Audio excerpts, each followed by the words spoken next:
श्री स्वामी समर्थ. स्वामी महाराज तुमच्या सर्व चांगल्या इच्छा पूर्ण करो ही स्वामींच्या चरणी प्रार्थना करते आणि आजच्या या नवीन व्हिडिओला सुरुवात करते. रंगांचा सण, उत्सवाचा सण म्हणजेच आपली लाडकी होळी अवघ्या काही दिवसांवर आली आहे.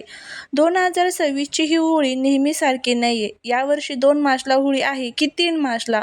पूजा कधी करावी आणि चंद्रग्रहणाचा यावर काय परिणाम होईल, या सर्व प्रश्नांची उत्तरे. आणि त्याचबरोबर या दिवशी सर्वात महत्त्वाचं म्हणजे आपल्याला चुकूनही हा एक पदार्थ जो आहे तर तो आपल्या घरामध्ये आपल्याला बनवून खायचा नाही आहे, नाहीतर आपल्याला भोगावे लागेल दुःख आणि दारिद्र्य, संकटांचा सामना करावा लागेल. याबद्दलची संपूर्ण माहिती आज या व्हिडिओमध्ये मी तुमच्यासोबत शेअर करणार आहे. त्यामुळे व्हिडिओ हा स्किप न करता शेवटपर्यंत नक्की पहा. जर तुम्ही या चॅनलवरती नवीन असाल तर चॅनलला सबस्क्राईब करा आणि असेच माहितीपूर्ण नवनवीन व्हिडिओ पाहण्यासाठी बेल आयकॉनलाही प्रेस करा. जेव्हा कधी मी नवीन व्हिडिओ अपलोड करेल त्याचं नोटिफिकेशन सर्वात अगोदर तुम्हाला भेटेल आणि तुम्ही एक पण व्हिडिओ मिस करणार नाही. त्याचबरोबर कमेंटमध्ये जय माता लक्ष्मी लिहायला अजिबात विसरू नका. हिंदू पंचांगानुसार फाल्गुन पौर्णिमा ही 2 मार्च 2026 रोजी संध्याकाळी 5:55 सुरू होत आहे. अनेक ठिकाणी 2 मार्चलाच होळीची तयारी केली जाईल. मात्र 3 मार्चला दुपारी चंद्रग्रहण असल्याने 2 मार्चची रात्री ग्रहणाच्या सूतक काळाची सुरुवात मानली जाईल. त्यामुळे पूजेच्या वेळा नीट पाळणे गरजेचे आहे. होळी का साजरी करतो तर ही गोष्ट आहे भक्त प्रल्हाद आणि त्यांची आत्या होलिका यांची. भगवान विष्णूंचा परमभक्त असलेल्या प्रल्हादाला मारण्यासाठी होलिकेला अग्नीत बसवण्यात आले, कारण तिला अग्नीपासून वाचण्याचे वरदान होते. पण सत्याचा विजय झाला. होलिका जळून राख झाली आणि प्रल्हाद सुरक्षित बाहेर आला. म्हणूनच आपण वाईट विचारांचे दहन करण्यासाठी होळी पेटवतो. 2 मार्चच्या रात्री होळी साजरी करताना काही गोष्टी लक्षात ठेवा. घराची स्वच्छता करा, दारात रांगोळी काढा, होळीला पुरणपोळीचा नैवेद्य अर्पण करा. कोणाशीही वाद घालू नका. पांढऱ्या वस्तू दान करणे टाळा, कारण चंद्रग्रहणाचे सावट जवळ असते. कोणाकडे उधार उसने पैसे घेऊ नका. होळी पेटवणे किंवा होलिका दहन हे केवळ लाकडे जाळणे नसून ती एक आध्यात्मिक शुद्धीकरण प्रक्रिया आहे. 2026 मध्ये होळीवर चंद्रग्रहणाचे सावट असल्यामुळे यावर्षी होळी पेटवताना काही प्रमुख चुका ज्या आहेत तर त्या आपल्याला टाळायच्या आहेत. 2026 मध्ये 3 मार्चला चंद्रग्रहण आहे. ग्रहण काळात किंवा भद्रा काळात होळी पेटवणे अशुभ मानले जाते. ग्रहण सुटण्यापूर्वी म्हणजे संध्याकाळी 6:47 च्या आधी घाईघाईत होळी पेटवू नका. ग्रहण सुटल्यानंतर स्नान करून आणि घराचे शुद्धीकरण केल्यावरच रात्री 8 नंतर होळी प्रज्वलित करावी. प्लॅस्टिक, रबर, जुन्या चपला किंवा घरातील कचरा होळीत टाकू नका. यामुळे केवळ प्रदूषण होतं नाही तर नकारात्मकता वाढते. होळीसाठी केवळ गौऱ्या, कापूर, तूप, कोरडी लाकडे, एरंड, आंबा यांचा वापर करा.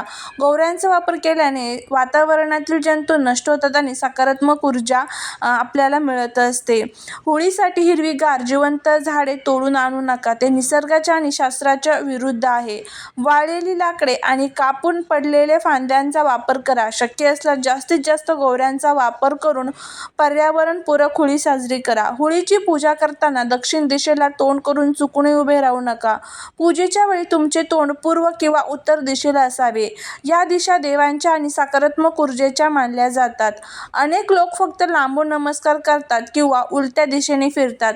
होळीला प्रदक्षिणा घालताना नेहमी घड्याळाच्या काट्याच्या दिशेने फिरावे. किमान 3 किंवा 7 प्रदक्षिणा घालणे शुभ मानले जाते. प्रदक्षिणा घालताना मनात आपल्यातील वाईट विचार जळून जावेत अशी प्रार्थना करा.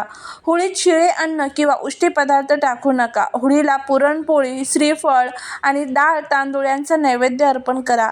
अर्पण केलेला नारळ नंतर प्रसाद म्हणून वाटणे खूप शुभ मानले जाते. होळी पेटवताना मनात राग, मत्सर किंवा कोणाबद्दल वाईट विचार ठेवू नका. तसेच होळीच्या ठिकाणी ओरडणे किंवा भांडण करणे टाळा.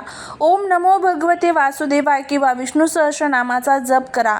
यामुळे प्रल्हादासारखी ईश्वर कृपा तुमच्यावरती राहते. 2026 मधील हे पहिलेच चंद्रग्रहण असेल, ज्याला खग्रास चंद्रग्रहण असे म्हणतात. खग्रास म्हणजे जेव्हा पृथ्वीची सावली चंद्राला पूर्णपणे झाकून टाकते, ज्यामुळे चंद्र तांबूस रंगाचा दिसू लागतो, ज्याला ब्लड मून असेही म्हणतात. हे ग्रहण मंगळवारी 3 मार्च 2026 रोजी साजरे केले जाईल. ग्रहण स्पर्शाची सुरुवात ही दुपारी 3:30 होईल. ग्रहणाचा मध्य हा संध्याकाळी 5:04 होईल आणि ग्रहणाचा मोक्ष म्हणजे समाप्ती ही संध्याकाळी 6:47 होईल. हे चंद्रग्रहण भारतात दिसणार आहे. मात्र ग्रहणाची सुरुवात दुपारी होत असल्याने भारताच्या बहुतांश भागात चंद्रोदय होण्यापूर्वीच ग्रहण सुरू झालेले असेल. जेव्हा संध्याकाळी चंद्र उगवेल तेव्हा तो ग्रहणाच्या स्थितीतच पाहायला मिळेल.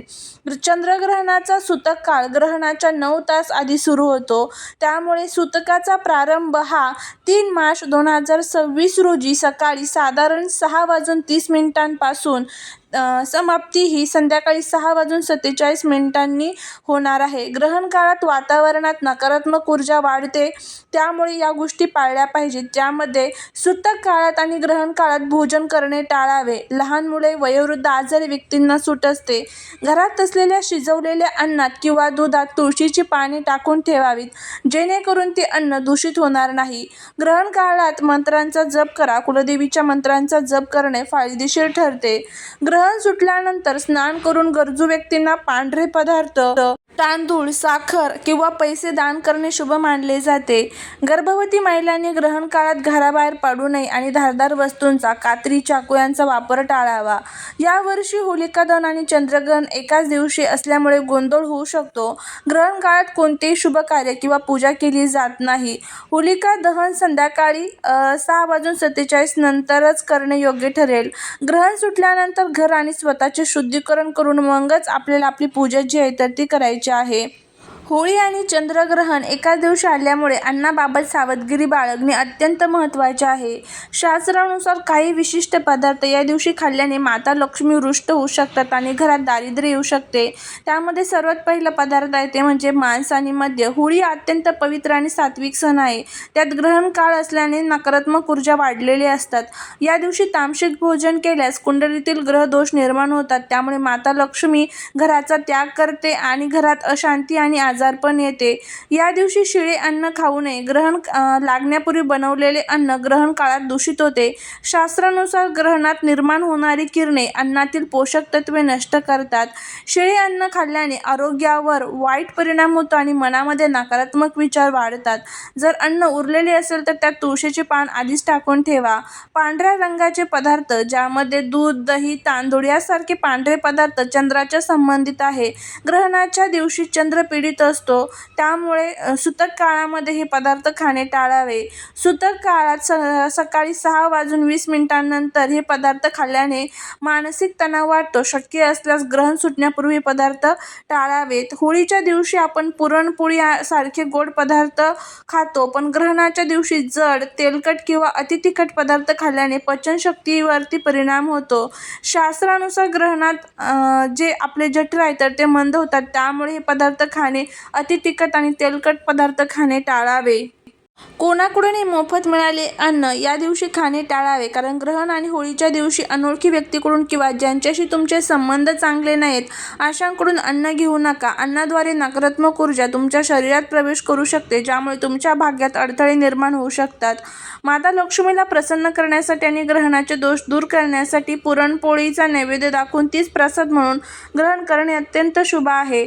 गोड खोबरे तुम्ही खाऊ शकता. हे पदार्थ खाल्ल्याने सकारात्मक ऊर्जा वाढते. तुळशीचे तीर्थ ग्रहण सुटल्यानंतर स्नान करून तुळशीचे पाणी घेतल्याने शरीर आणि मन शुद्ध होते.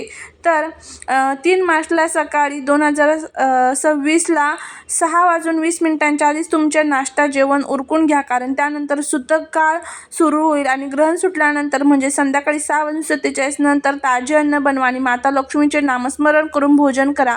यामुळे तुमच्या घरात सुख समृद्धी नांदेल. तर ही माहिती जर तुम्हाला आवडली असेल तर व्हिडिओला लाईक, शेअर, सबस्क्राईब करा. श्री स्वामी समर्थ.